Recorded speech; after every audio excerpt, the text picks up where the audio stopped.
നമസ്കാരം.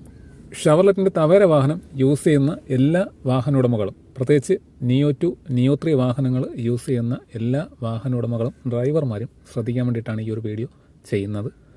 ഈ കാണുന്ന യൂണിറ്റ്, അതായത് എ സിയുടെ എയർ വെൻ്റ് വരുന്ന ഭാഗം, ഈ ഒരു യൂണിറ്റും ഈ താഴെ കാണുന്ന അതിൻ്റെ ഒരു പാനലും, ഈ രണ്ട് പാർട്സുകളും ഇപ്പം നിലവിൽ കിട്ടുവാനായിട്ട് ബുദ്ധിമുട്ടാണ്.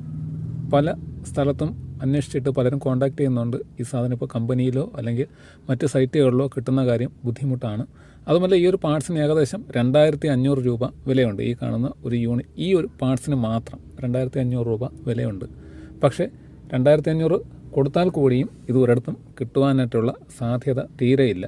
പലർക്കും പറ്റുന്ന ഒരു പ്രശ്നമെന്ന് പറയുന്നത്, ആൻഡ്രോയിഡ് സ്റ്റീരിയോ കയറ്റുന്ന സമയത്തോ അല്ലെങ്കിൽ മറ്റേതെങ്കിലും സാഹചര്യത്തിൽ ഇലക്ട്രിക്കൽ വർക്കോ എന്തെങ്കിലും ചെയ്യുവാനായിട്ട് ഈ ഒരു യൂണിറ്റ് പലരും അഴിക്കാറുണ്ട്. ഇത് അഴിക്കുന്ന സമയത്താണ് കൂടുതലും പ്രശ്നങ്ങൾ വരുന്നത്. തിരിച്ച് റീസെറ്റ് ചെയ്യുന്ന സമയത്ത് ഇവിടെ ഒരു ഫൗണ്ടേഷൻ വരുന്നുണ്ട്, ഈ ഭാഗത്തും ഒരു ഫൗണ്ടേഷൻ വരുന്നുണ്ട്, സെൻറ്ററിലായിട്ടൊരു ഫൗണ്ടേഷനും വരുന്നുണ്ട്. അപ്പോൾ ഈ ഫൗണ്ടേഷൻ ഒടിഞ്ഞു പോകാനോ അല്ലെങ്കിൽ അത് അവിടെ വെച്ച് കട്ടായിട്ട് മാറാനായിട്ടുള്ള സാധ്യത കൂടുതലാണ്. അതുപോലെ അവിടെ വെച്ച് ബ്രേക്കായി പോയി കഴിഞ്ഞാൽ, ഒടിഞ്ഞു പോയി കഴിഞ്ഞാൽ പിന്നെ അത് സെറ്റ് ആവത്തില്ല. ഓട്ടത്തിൽ വൈബ്രേഷൻ കൂടുതലായിരിക്കും, വിറയലൊക്കെ അനുഭവപ്പെടാനായിട്ടുള്ള സാധ്യതയുണ്ട്.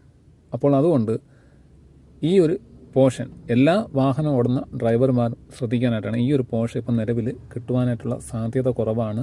ഉള്ള വാഹന ഉടമകൾ, അതായത് ഈ ഒരു പാർട്സ് ഉള്ള വാഹന ഉടമകൾ തൽക്കാലം ഇതിൽ വേറൊരു ആൾട്രേഷനോ അല്ലെങ്കിൽ സ്റ്റീരിയോ ഒക്കെ കയറ്റുന്ന സമയത്ത് ഈ ഒരു പാർട്സ് കിട്ടുമെന്ന് ഉറപ്പുണ്ടെങ്കിൽ മാത്രമേ അത് ചെയ്യുവാനായിട്ട് പാടുള്ളൂ. പല സ്ഥലത്തും ഇത് കിട്ടുവാനായിട്ടില്ല. അതുകൊണ്ട് എല്ലാ വാഹന ഉടമകളും ഈ ഒരു കാര്യം ശ്രദ്ധിക്കേണ്ടതാണ്, അറിഞ്ഞിരിക്കേണ്ടതാണ്.